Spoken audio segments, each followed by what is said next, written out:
many medicine plants do not react well to the majority of pharmaceutical and/or prescriptive drugs, and many make you sick or give you a negative reaction or even a potential fatal reaction. You don't want a little death to turn out to be your final one. From my limited experience, it is pharmaceutical or prescription drugs that act or react negatively to everything else. Some years ago, after a fall, a shoulder dislocation, and an eventual minor procedure under a general anesthetic, the doctor put me on a prescribed painkiller to ease through the procedure.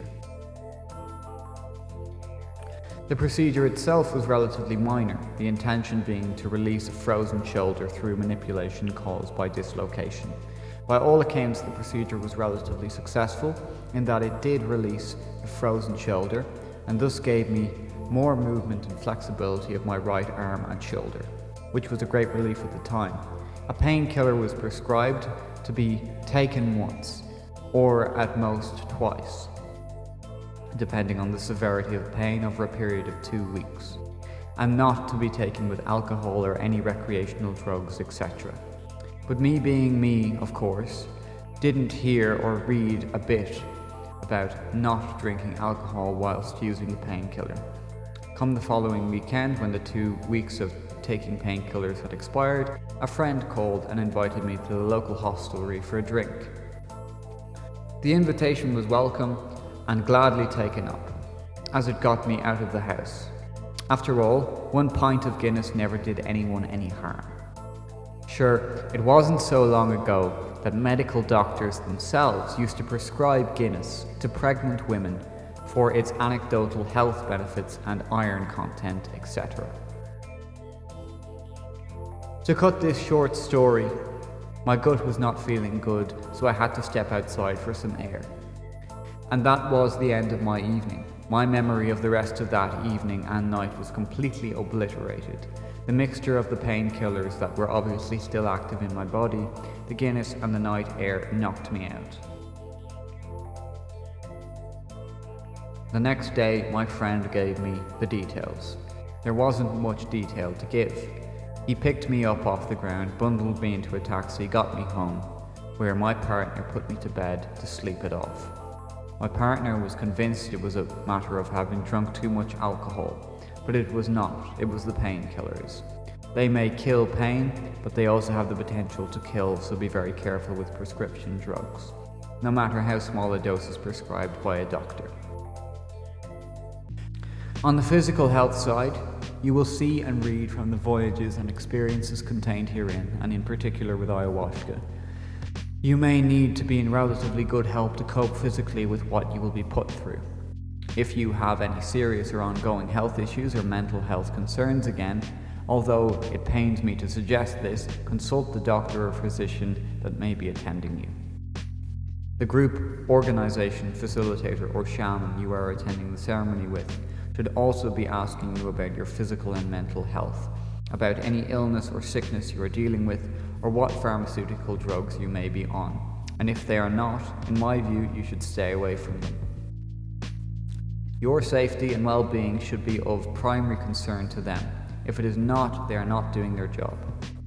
It is not to say or suggest that if you are dealing with chronic pain or chronic physical or mental illness, that you cannot use or voyage with entheogens or ayahuasca, but it is to say that you need to personally access and get the right support to do so, albeit from the relative medical practitioners and more particularly from the facilitator or shaman of the ceremony that you may be attending.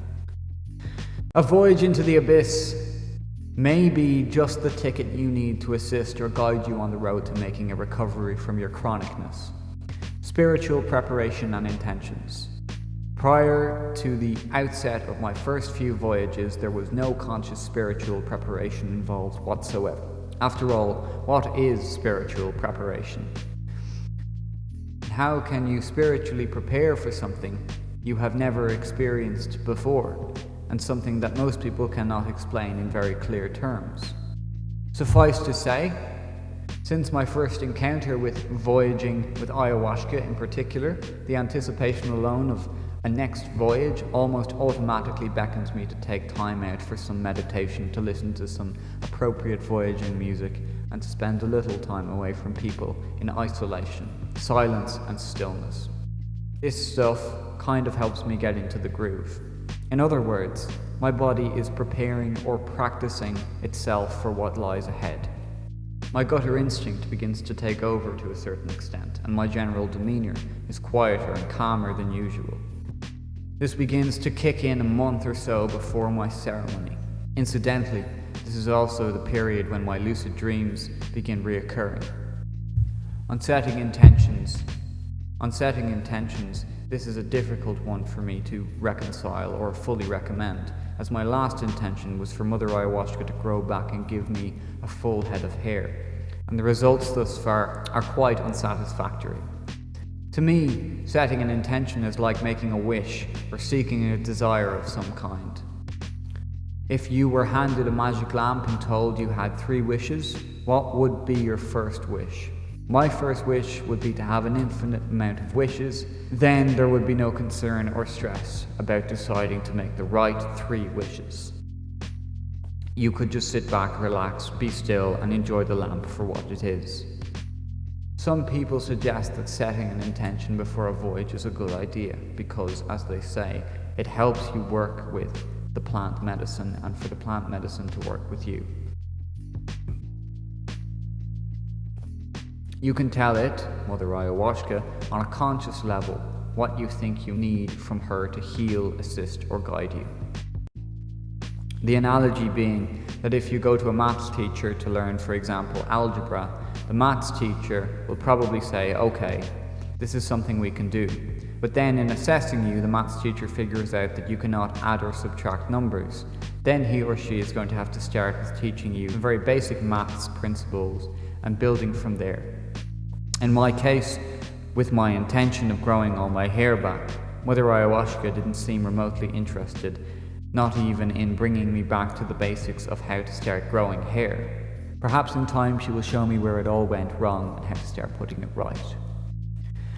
An intention can or may also act in some cases as a marker around which it can assist in making some sort of sense about the experience itself. It can act as a reference point on your voyage, so if you lose yourself and feel panicked about it, you can reflect upon your intentions, which may ground you again, which may also assist you in remembering stuff about your voyage or not. This in turn may help with interpretation and integration back into reality, so to speak.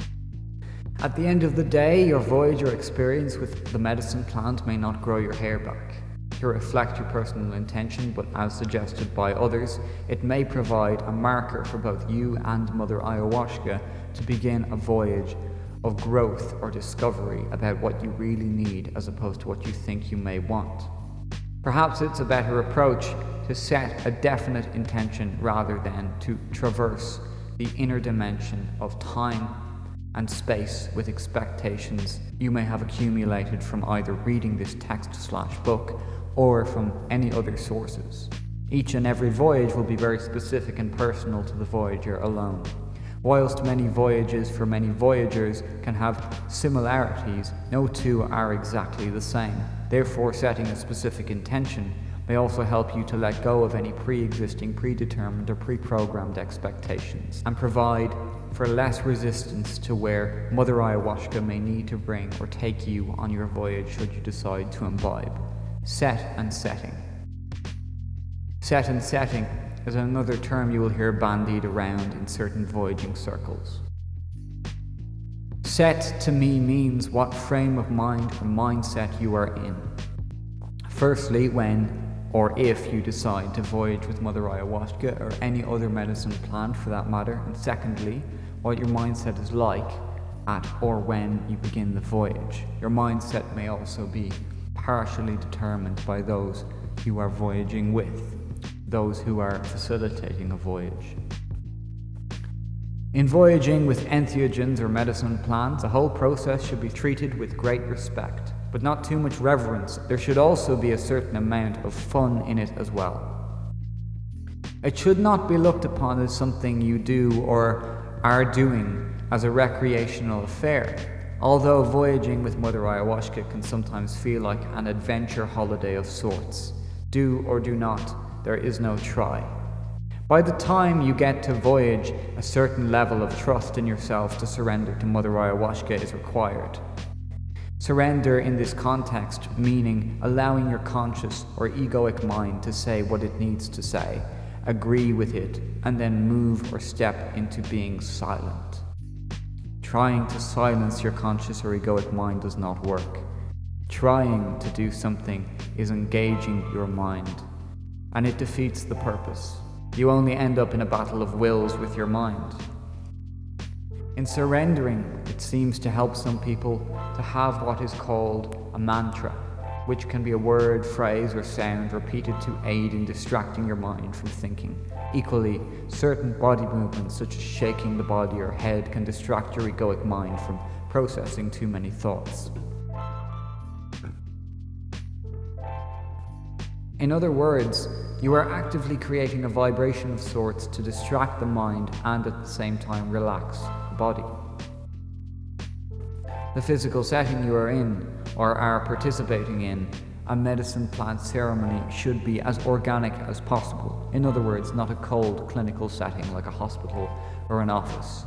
It should feel comfortable, be colourful and or visually stimulating to the eye. The music used or natural sounds around the ceremony ideally should not be the sound of the city, cars, trains, buses or planes. We do not want industrial sounds or background noise if at all possible. For me, music or organic sounds play a very big part in any voyage. The lead guide or facilitator or shaman no doubt will have chosen a large variety of music or sounds to suit the progress of the ceremony at different stages. Silence is sometimes the appropriate music as you lie. Recline or sit there listening to other people in their voyages, hearing their expressions and or listening to the sounds of nature. If it is an indoor voyage for the ceremony, alongside good music, sounds and comfort, it might also help to have the area, room or space scented, as nice smells can also add a certain extra dimension to the voyage.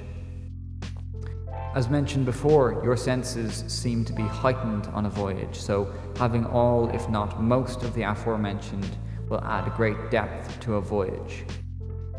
Before most, if not all ceremonies, and more to the point, before your first ayahuasca ceremony, be it a month, week, day, hour or minute before, your conscious or egoic mind may be resistant to taking or drinking this strange medicine plant. Most people find the smell and taste of ayahuasca quite putrid. No doubt you will have read about and or listened to people talking about imbibing ayahuasca, where you may have grasped that it is sometimes called the vine of the dead. It is called such a thing because it causes to a great extent your egoic or conscious mind to be silent. For a certain period of time, at least, if you cannot surrender to it, but of course not everyone can or will allow themselves to surrender to it. The egoic mind doesn't like to be silenced. It associates silence with death or dying. Most Western cultures and or religious traditions treat death as a taboo subject, as something to be feared, shunned, and to be put off for as long as possible, and most certainly not a topic for polite conversation, whatever that is. A personal theory, and quite a controversial one, even amongst some of the most intrepid and experienced voyagers, is as follows.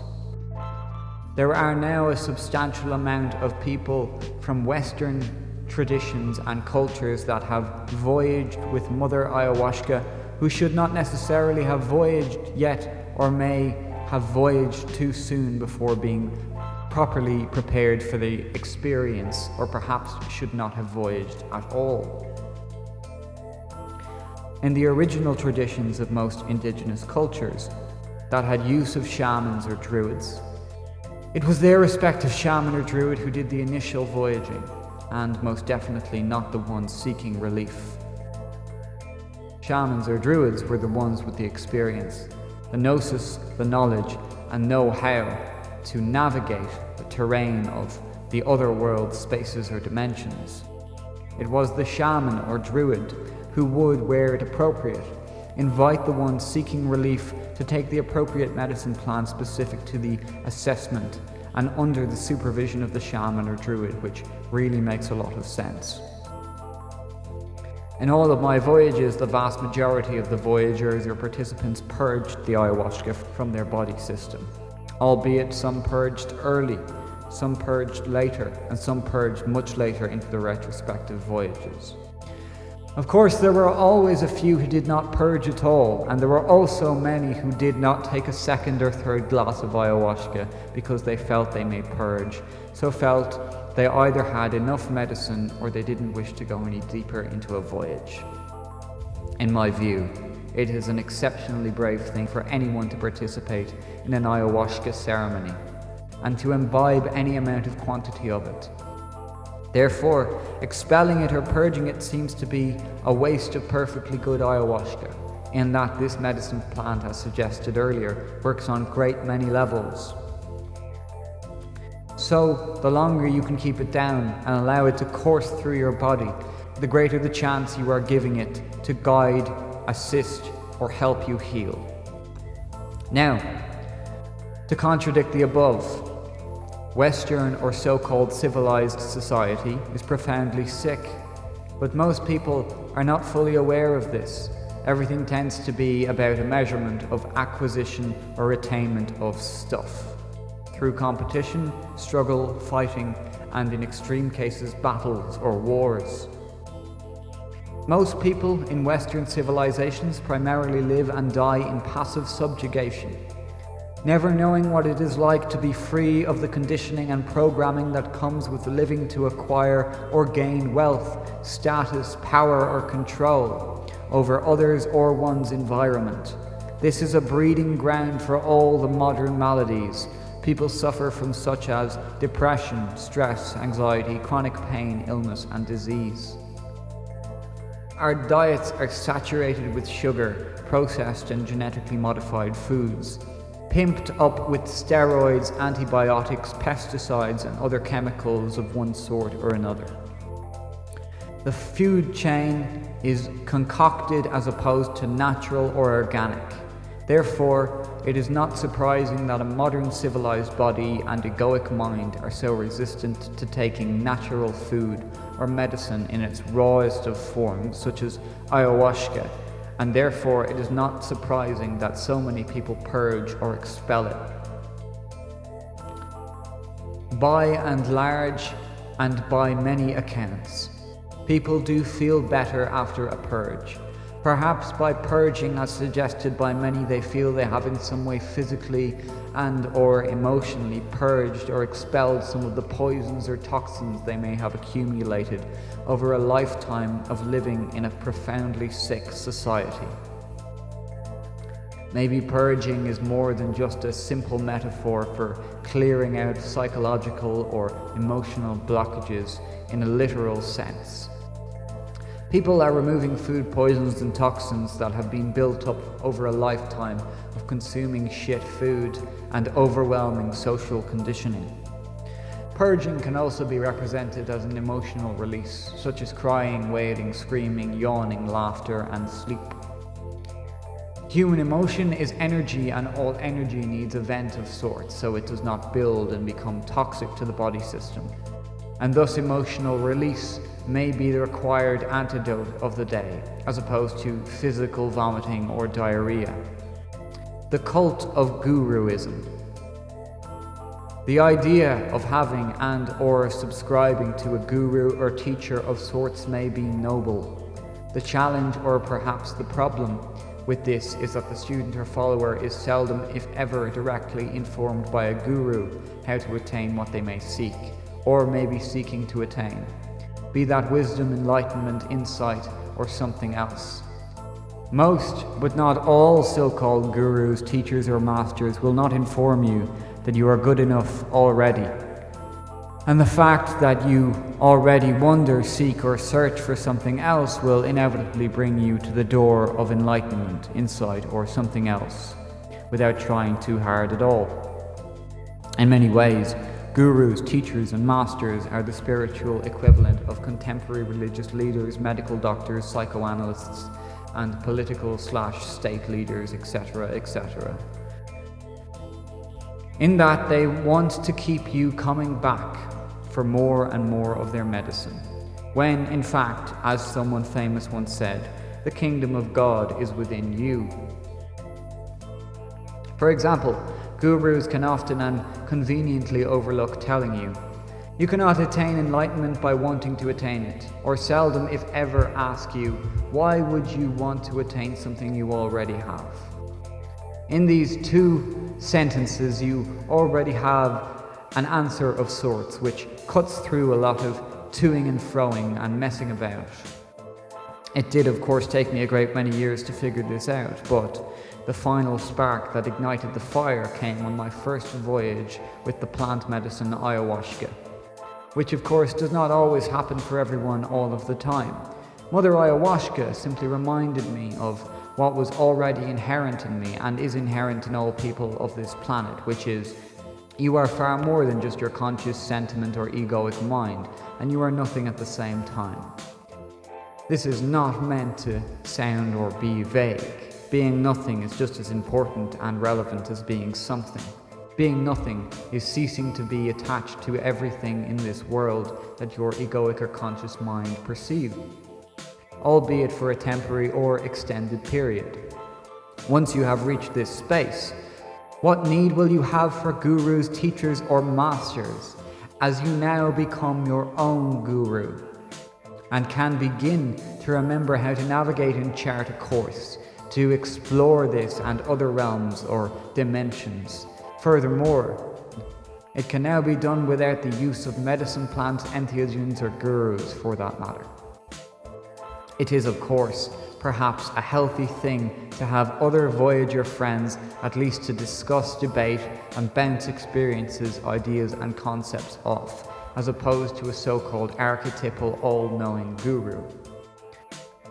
The real work of a shaman per se, the term shaman here being used in general sense, is to make or create other shamans. We ask you to keep this in mind when or if you voyage or journey with any who purport or claim to be a shaman. In that you will have to be very brave indeed to do such a journey. Such journeys need not always involve the use of medicine plants, and a great shaman will be able to figure out your next steps with you, providing he or she is sure you are ready for the next most appropriate steps to take. In essence, as you evolve into becoming what is needed for you, you can ultimately act as being your own shaman and decide for yourself what, if anything, you will be next.